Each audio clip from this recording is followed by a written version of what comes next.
लोग secondary cell के lead storage battery के जानकारी प्राप्त करेंगे। तो लेड स्टोरेज बैटरी में लेड का एक प्लेट होता है और लेड डाई ऑक्साइड, जिसे ग्रिड ऑफ लेड प्लेट्स कहते हैं। ये दो प्लेट्स लेते हैं, जिसमें लेड का 3 प्लेट्स लेना है और लेड डाई ऑक्साइड का 3 प्लेट्स लेना है, 3 प्लेट्स। अब दोनों मिलकर 6 प्लेट हो जाते हैं, तो वो हमारा 12 वोल्ट का सप्लाई करता है।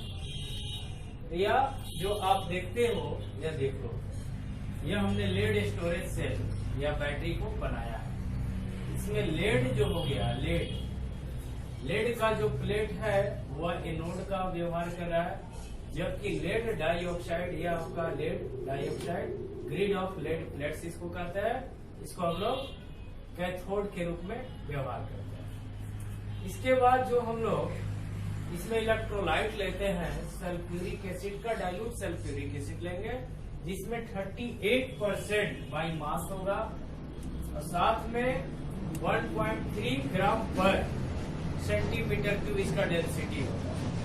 यहाँ पर आपको बताया जाएगा इसका डेंसिटी का यूज क्यों करते हैं, आखिर यह हमारा डाइल्यूट सल्फ्यूरिक एसिड का यूज किया है, यह सब हम लोग यूज करते हैं। तो क्यों करेंगे यह सिर्फ भी आगे आपको मिलेगा इसी पॉइंट में। तो सबसे पहले आपने क्या किया, लेड का एनोड बनाया, साथ में लेड डाइऑक्साइड का कैथोड तैयार, और फिर उसको हम लोग प्लास्टिक के वेसल में डाल देते हैं। यहाँ देखो, लेड स्टोरेज बैटरी या cell consist of lead anode रखेगा and grid of lead packed with lead dioxide के साथ रखा गया, जो हमारा as cathode. Lead storage cell consist of lead as anode and grid of lead packed with lead dioxide as cathode के रूप में लिया।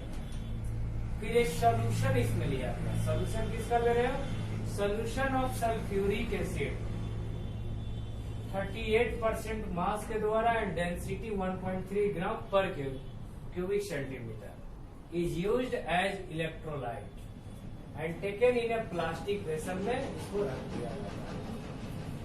फिर कह रहा है जब सेल ई डिस्चार्ज, जब सेल आपका डिस्चार्ज हो जाएगा तो यह वोल्टेलिक सेल के रूप में ऑपरेट्स करेगा। तो लेड इज ऑक्सीडाइज हो जाएगा लेड आयन में। लेड जो हो गया, जो एनोड है लेड, या इलेक्ट्रॉन को लॉस करेगा। तो लेड ने इलेक्ट्रॉन लॉस किया तो लेड आयन बनाएगा, और लेड आयन जो हो गया सल्फेट आयन। तो सल्फेट आयन कहाँ से आएगा, सल्फ्यूरिक एसिड से सल्फेट आयन है।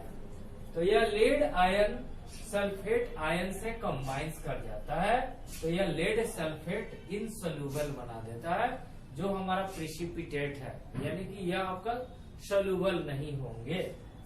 तो सबसे पहले जब एनोड का रिएक्शन हम कराते हैं तो लेड ने क्या किया, सबसे पहले इलेक्ट्रॉन को लॉस किया, तो वह लेड आयन में बन जाता है। फिर वह लेड आयन जो हो गया, डाइल्यूट सल्फ्यूरिक एसिड जो हमने इलेक्ट्रोलाइट के रूप में लिया, उस इलेक्ट्रोलाइट का सल्फेट आयन से कंबाइंस करके लेड सल्फेट प्रिसिपिटेट बनाता है, जो इनसोल्यूबल होता है। इस तरह इक्वेशन फर्स्ट और इक्वेशन सेकंड।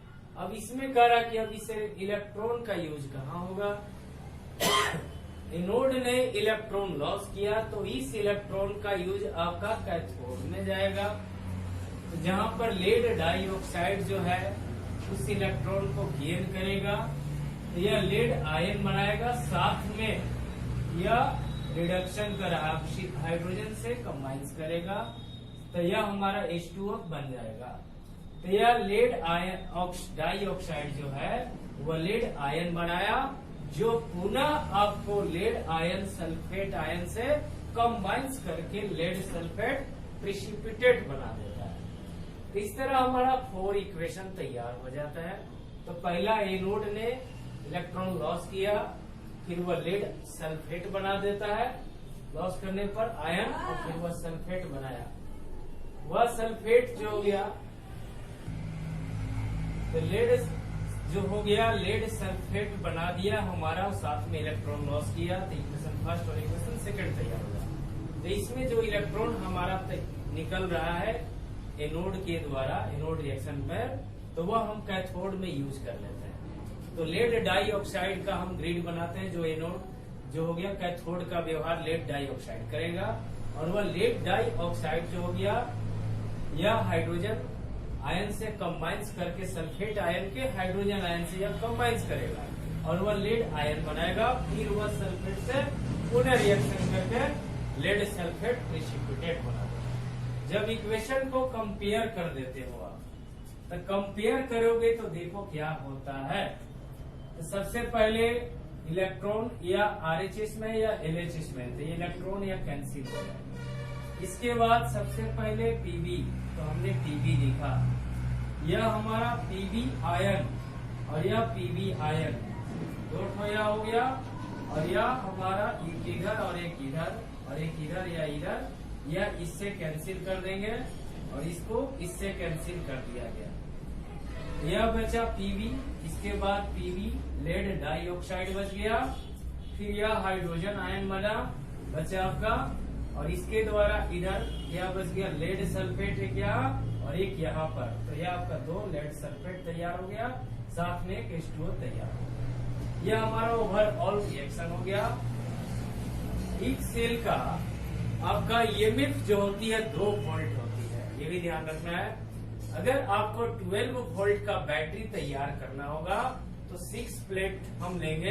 अगर 6 वोल्ट का बैटरी तैयार करना होगा तो 3 प्लेट्स लेंगे, है ना।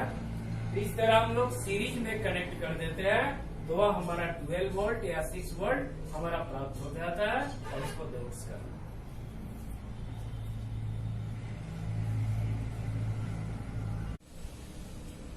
अब यहाँ पर 2 को हमने नोट्स तैयार किया है। इसमें पॉइंट आपका आया कि H2SO4 का यूज, हम सल्फ्यूरिक एसिड का यूज हम लोग लेड स्टोरेज बैटरी में क्यों करते हैं। तो लेड स्टोरेज बैटरी में कहता है कि इसलिए यूज क्यों करते हैं, ड्यूरिंग द डिस्चार्जिंग, जब हमारा डिस्चार्ज होने लगेगा बैटरी, तो उस केस में density of sulphuric acid fall कर जाएगा। बैटरी हमारा जब डिस्चार्ज होने लगेगा तो सल्फ्यूरिक एसिड का जो डेंसिटी होगा वो फॉल करेगा।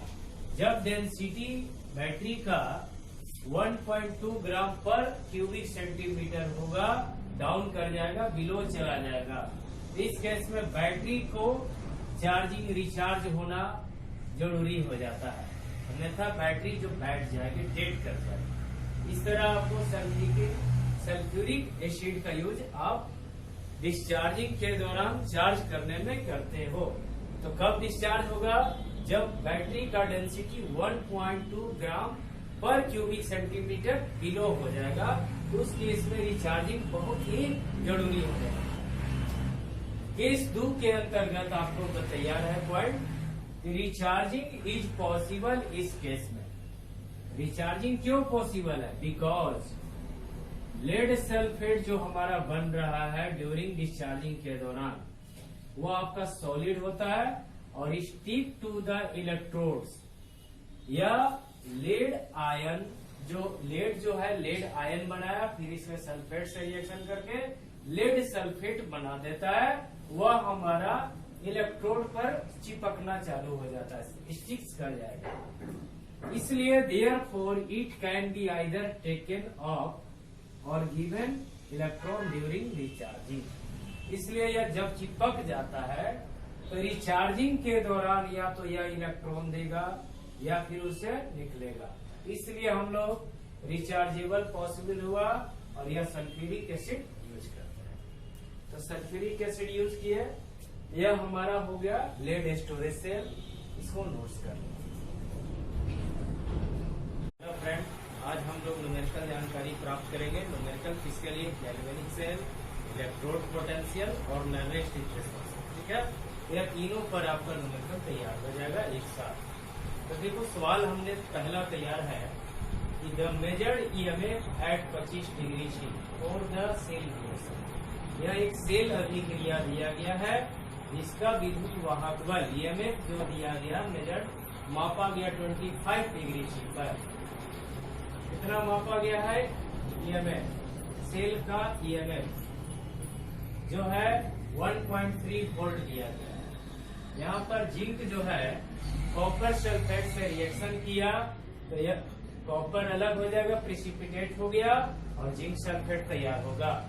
जब उसको आपने बनाया, एक जिंक इलेक्ट्रोड लिया है, कॉपर इलेक्ट्रोड लिया, तब जाके हमारा गैल्वेनिक सेल तैयार हो जाता है, जिसमें कंसंट्रेशन आपका जो दिया है कॉपर का कंसंट्रेशन Cu2+ आयन का कंसंट्रेशन जो दिया है 1 मोल दिया है और यह आपका एक्वस है, जबकि जिंक का कंसंट्रेशन जो दिया गया है वह 0.1 मोलारिटी। अब यहाँ देखो कैलकुलेट E0 सेल निकालना है, तो जिंक जो हो गया Zn/Zn+2 दिखाएंगे और या फिर या एरो के चिन्ह का मतलब साल्ट ब्रिज तैयार कर दो। इसके बाद इधर कॉपर पर 2+ चार्ज हो गया, फिर इसके बाद ऑब्लिक दिया जो इधर है कॉपर सल्फेट सॉलिड में कन्वर्ट हो। यह जो हमारा हो गया ऑक्सीडेशन हो रहा, ऑक्सीडेशन कहाँ होता है हमने बताया एनोड पर, और यह रिड्यूस कर रहा है तो रिडक्शन हो गया। रिडक्शन कहाँ होता है कैथोड पर। सबसे पहले यह हमको तैयार करना होगा, यह एनोड और कैथोड में ऑक्सीडेशन हमारा क्या हो गया, सबसे पहले कंसंट्रेशन निकाल लिया है। अब इसके बाद आप लोगों को क्यू तैयार करना है, तो कैसे तैयार करोगे, तो क्यू जो होता है प्रोडक्ट का कंसंट्रेशन बताते हैं, प्रोडक्ट का कंसंट्रेशन डिवाइडेड बाय रिएक्टेंट का कंसंट्रेशन। तो क्यू जो हो गया आपका प्रोडक्ट जो है, यह देखो यह प्रोडक्ट का हो गया कॉपर जो कि सॉलिड है और फिर जिंक एक्वस है। इसी तरह रिएक्टेंट में जिंक सॉलिड हो गया और कॉपर जो हो गया एक्वस में। तो आपको बताया गया का कि प्योर सॉलिड का कंसंट्रेशन 1 होता है, तो क्यू जो आपका सिर्फ तैयार होगा तो यह Zn2+ का concentration divided by copper ion का कंसंट्रेशन। तो यह इसलिए क्यू जो तैयार हो गया जिंक का कंसंट्रेशन कितना दिया गया 0.1, तो यहाँ पर आप 0.1 लिए और यह कॉपर का कंसंट्रेशन जो है 1 है। एक पॉइंट हटाएंगे तो नीचे 10 हो जाएगा, इसका वैल्यू जो हो गया 10⁻⁻1 हो गया, क्यू का वैल्यू निकाल लिया।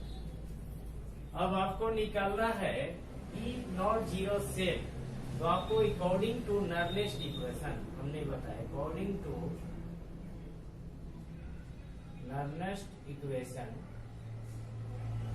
नर्नेस्ट इक्वेशन में जो तैयार किए हैं आपने कि E सेल बराबर क्या होता है, E0 सेल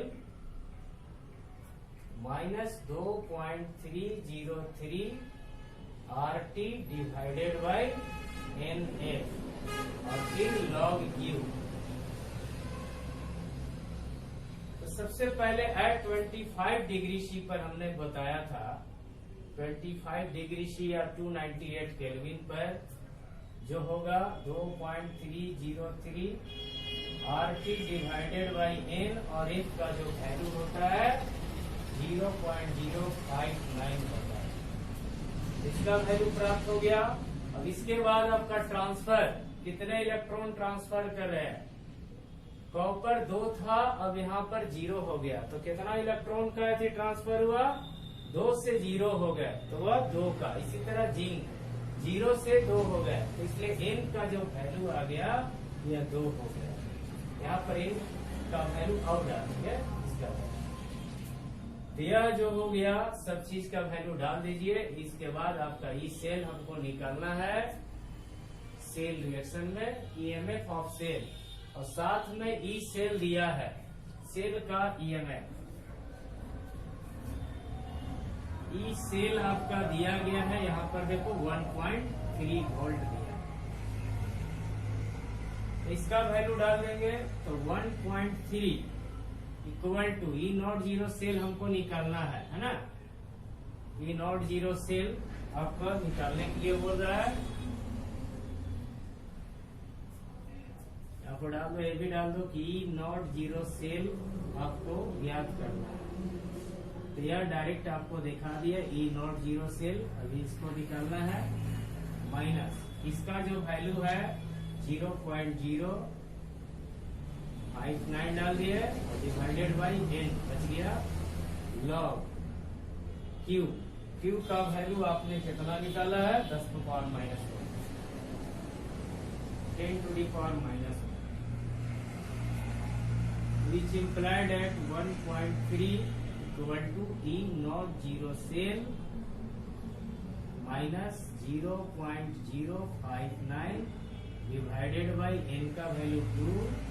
इसके बाद log 10 to the power minus 1 का वैल्यू -1 होता है और माइनस माइनस प्लस हो जाएगा।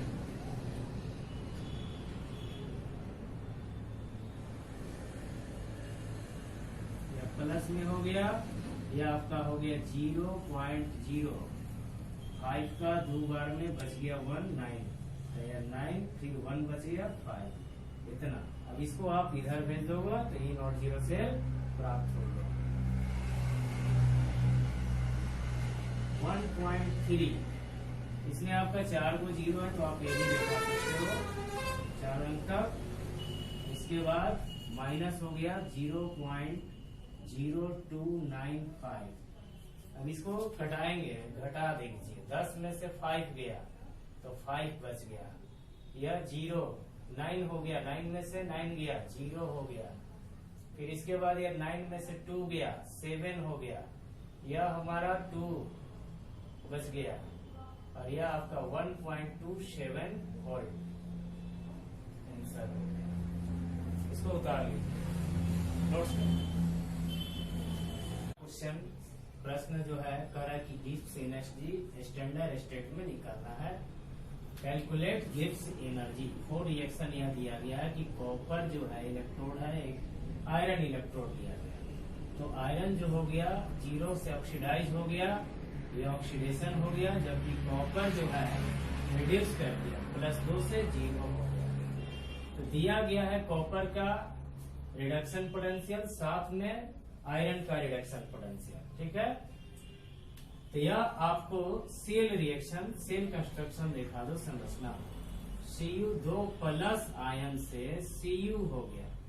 इसके बाद यह एरो का मतलब शार्ट ब्रिज, यह आपका जो हो गया Fe2 प्लस चार्ज देखा, यह रिड्यूस किया, रिडक्शन हुआ, जबकि Fe से ठीक है Cu से Cu दोनों आपका रिड्यूस कर रहा है, आपका ऑक्सीडाइज हो रही है, ऑक्सीडेशन हो गया। रिडक्शन जो होता है हमने एनोड पर नहीं कैथोड पर बताया, कैथोड पर रिडक्शन, और जो ऑक्सीडेशन होता है वह एनोड पर होता है। सबसे पहले इस तरह तैयार कर लो। इसके बाद ई नॉट जीरो से आपको सबसे पहले गिब्स एनर्जी बराबर फार्मूला जो होता है standard Gibbs energy -EF E naught zero cell. तो सबसे पहले सेल का ईएमएफ निकालेंगे। यहाँ पर कितना चेंज कर रहा है, नंबर 2 से 0 हुआ तो जो n जो हो गया, इक्वेशन मान लो इसको फर्स्ट, n का वैल्यू आपका 2 आ गया दोनों के केस में।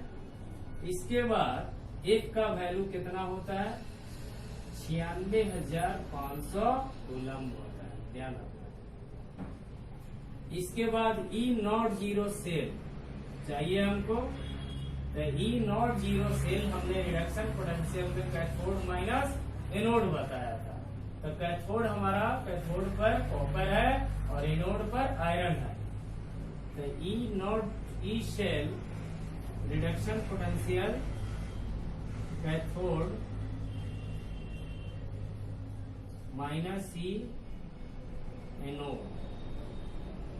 तो कैथोड में से एनोड का हम घटा देंगे, तो कैथोड पर आपका है कॉपर, तो कॉपर का ईएमएफ कितना दिया है 0.34।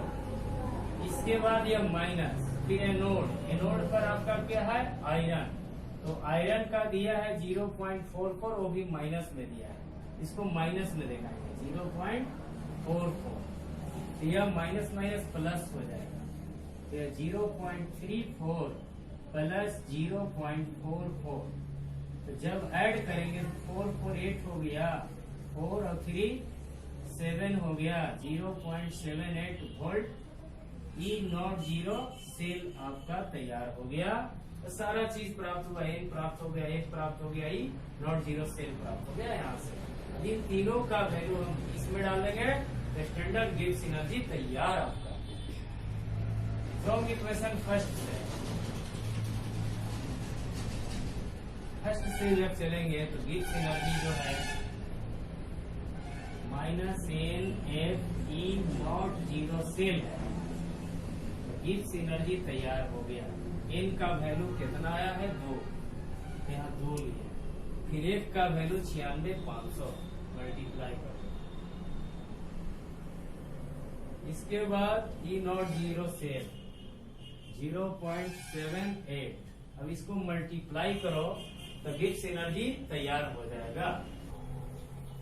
इतना कूलम्ब वोल्ट तैयार हुआ, तो इसको कूलम्ब वोल्ट जो होता है याद रखना, ये कूलम्ब वोल्ट जो होता है 1 जूल के बराबर होता है, इसलिए गिब्स एनर्जी जो तैयार हुआ -150,540 इतना जूल, और इसको आप यहाँ से इधर खड़काएंगे तो -150 पॉइंट को यहाँ से इधर है 540, इसमें 10⁻³ इतना जूल हो गया। अब इतना को हम किलो जूल भी कहते हैं, इसलिए गिब्स एनर्जी जो स्टैंडर्ड गिब्स एनर्जी जो हो गया -150.54 किलो जूल।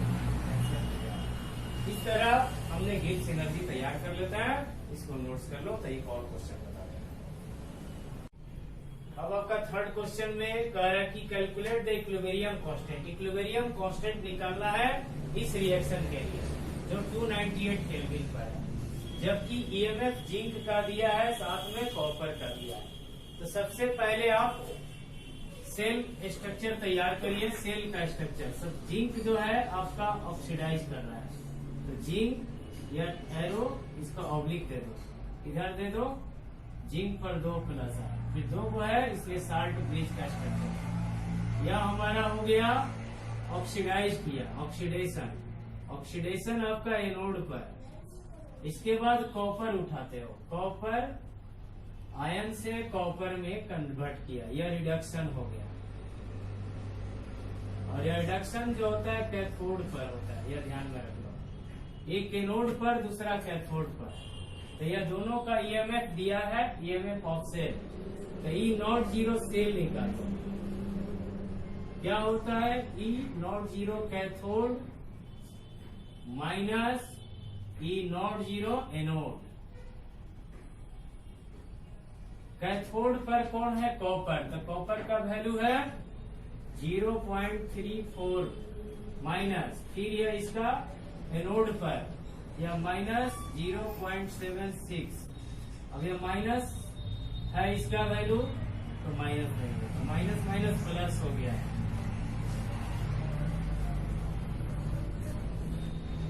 6 और 4 10, 7 9 1, 6 7 और 3 10 और 1 11। तो यह 2 अंक के बाद पॉइंट दिए, तो 1.1 वोल्ट हमारा ईएमएफ निकल गया सेल का। नर्निक में आपको बताया गया था कि ई सेल बराबर E0 cell -2.303 RT divided by NF log 10 के इक्विलिब्रियम सेल के। तो आपको इक्विलिब्रियम कांस्टेंट निकालना है, KEQ निकालना है। तो इस केस में हमको निकालना क्या है, के इक्विलिब्रियम निकालना है। साथ में फॉर इक्विलिब्रियम सेल में आपको बताया गया था ई सेल जो होगा, सेल का ईएमएफ 0 होना चाहिए। अब यह देखो 0 से +2 हो गया ऑक्सीडाइज, तो नंबर ऑफ इलेक्ट्रॉन ट्रांसफर की संख्या 2 ली है, और एक का वैल्यू, इस सब का वैल्यू एट 298 केल्विन पर ले लो, एट 298 केल्विन। तो इसका वैल्यू इनको छोड़ाकर 2.303 RT बटा 1 का वैल्यू बताया गया 0.059 होता है। अब इन सब का वैल्यू इसमें डाल दो, यह तो हो गया 0 बराबर E0 सेल, E0 सेल का वैल्यू 1.1 आया है यहाँ पर 1.1, इसके बाद माइनस, इसका वैल्यू है 0.059 डिवाइडेड बाई n है, और n का वैल्यू 2 लिए हैं, बच गया log 10 के इक्विलिब्रियम। अब यहाँ देखो, इसको माइनस को इधर भेजेंगे तो यह प्लस में हो जाएगा, तो यह हो गया 0.059 डिवाइडेड बाई 2 log 10 के इक्विलिब्रियम बराबर बच गया 1.1। अब इसको हम उधर भेज देंगे, यह हो गया log 10 के इक्विलिब्रियम बराबर इधर है 1.1 डिवाइडेड में 2 है इधर, तो उधर गया तो मल्टीप्लाई में चला गया 2, इसके बाद यह आ गया डिवाइड में, मल्टीप्लाई में है तो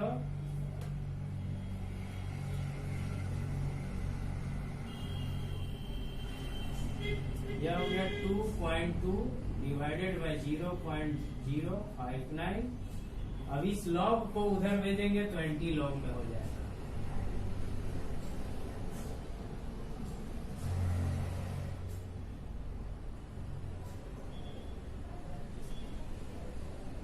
अब इसको डिवाइड करेंगे,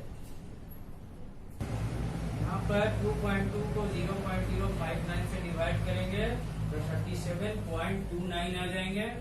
तो हमारा एंटी लॉग निकालना है, तो एंटी लॉग हमेशा याद रखना कि पॉइंट का निकलता है, ना कि पॉइंट के पहले कोई अंक का, है ना। तो 0.29 का एंटी लॉग देखेंगे तो 1.59 हो गया, पॉइंट के पहले 0 दिखाते हैं, आप इसको 37 प्लस 0.29 भी लिख सकते हो, है ना। तो 0.29 का वैल्यू इतना आ गया, और 37 जो हो गया पावर में चला जाएगा। यह हमारा के इक्विलिब्रियम कांस्टेंट निकल गया, इसको नोट्स कर लो।